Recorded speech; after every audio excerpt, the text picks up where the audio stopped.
Hello everyone and welcome back to Techavro. Here we make tutorials on topics that might be helpful to you in one way or the other. And today I'm going to be talking about on how you can make your very own YouTube channel.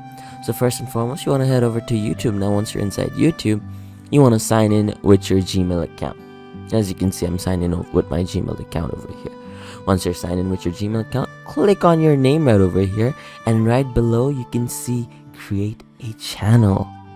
Next thing you want to do is click on create a channel, and this one is going to ask you to type in your name. So we're going to put that name in, and we're going to select the handler as 66, actually no, 99. And then all we want to do is press on create channel. Now once you're done that, it's going to go to this weird loading thingy, and voila, your channel has been optimized. Now once you press on customize channel, you can easily customize your everything about your channel, especially the dashboard.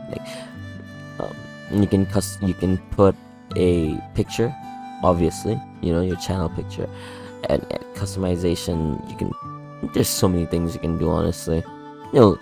Once you make your channel, just go through all these settings. You can see, you can also description, handle, everything. So I hope you guys found this video helpful. If you did, please drop a like, and if you want to see more videos like this in the future, don't forget to hit that subscribe button as well as that notification bell. Thank you so much for watching. Bye bye.